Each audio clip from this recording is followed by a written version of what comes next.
Chapter 48 Aditya की company का IP address.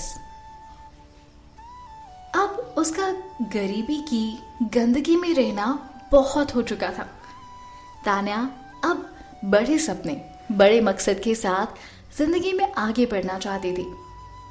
उसके फ्यूचर को लेकर बहुत बड़े बड़े प्लान्स थे, पर उन्हें पूरा करने के लिए उसे बहुत सारे पैसे चाहिए थे।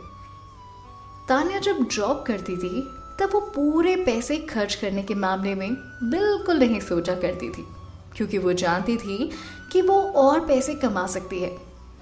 वो जितना भी कमाती थी उसे खर्च कर देती थी, इसीलिए उसका अकाउंट मोस्टली खाली ही रहता था।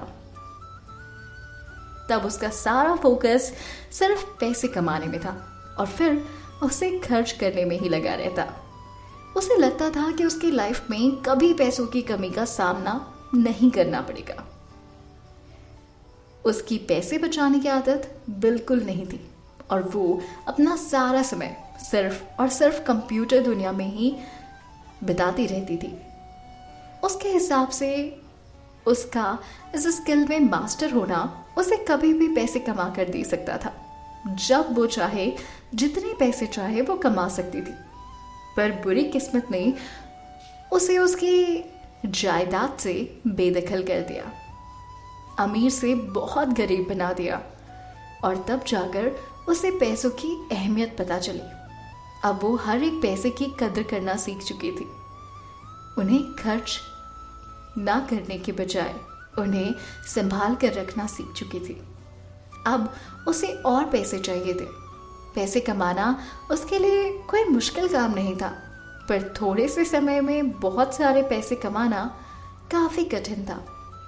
उसके बेटे यानी कि आरफ का बर्थडे आ रहा था और वो ऐसी हालत में वहां नहीं जा सकती थी, क्योंकि वो नहीं चाहती थी कि वहां उसे कोई नीचा दिखाए और उसकी वजह से आरफ को शर्मिंदा होना पड़े। इसका मतलब ये था कि उसको कंप्लीट मेकओवर के लिए बहुत सारे पैसे चाहिए थे। इतने पैसे मुझे मिलेंगे कहाँ से? तान्या के दिमाग में बस एक ही बात घूम रही थी। तान्या ने अपना नया खरीदा हुआ लैपटॉप स्टार्ट किया और इंटरनेट पर सर्च करने लगी कि कहाँ से पैसे कमाए जाए। वो पहले जैसा सेम काम नहीं कर सकती थी, क्योंकि इससे वो लोग उसे आसानी से ढूंढ लेते और उसे बेमतलब की परेशानी झेलनी पड़ती और इस तरीके से उसे बहुत सारी एनर्जी यूज होती थी। और सबसे बुरी बात तो ये थी कि इस काम में पैसे कमाने की एक लिमिट थी, जिससे उसे शांति नहीं मिलती। उसने कुछ और टाइम इंटरनेट पर ढूंढने में लगाया, उसे कुछ नहीं मिला।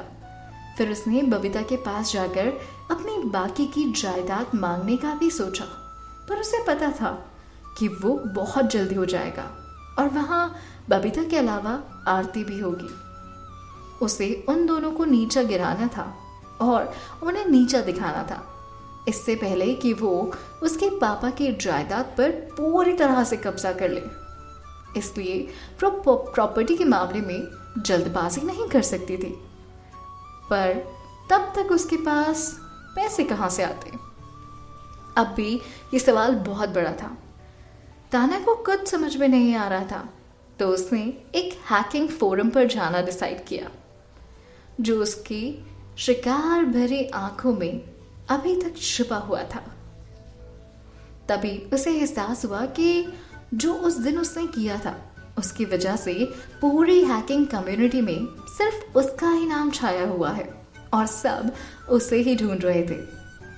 002 का अभी तक किसी को कुछ पता नहीं लग पाया था, इसलिए उसकी तलाश अब भी जारी थी। उसे ढूंढने के लिए कुछ इनाम भी रखे गए थे।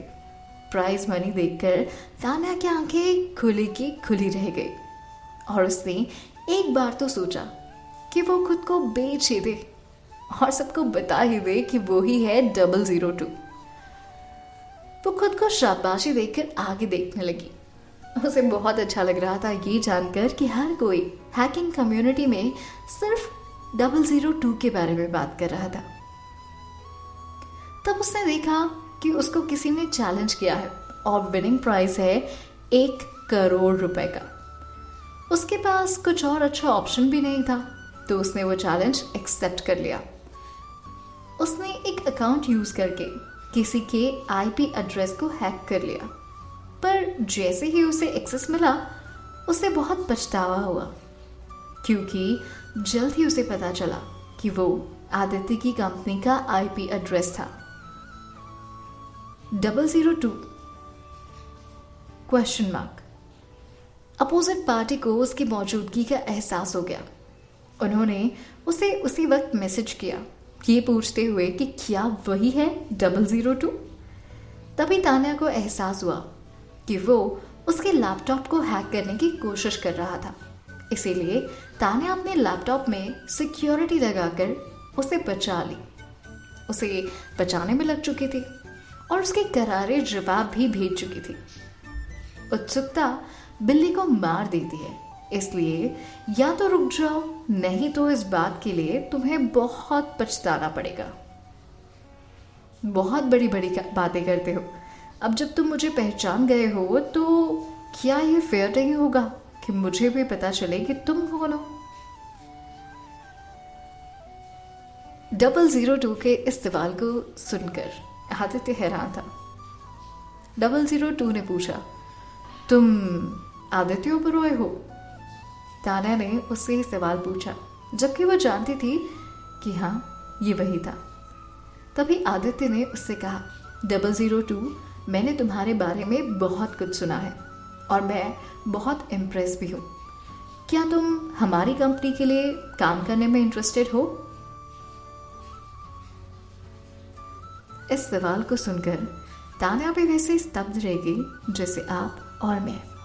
002 को अपनी कंपनी में शामिल करने के लिए आदित्य बहुत लंबे समय से कोशिश कर रहा था, बट क्या 002 उसकी कंपनी को ज्वाइन करेगी?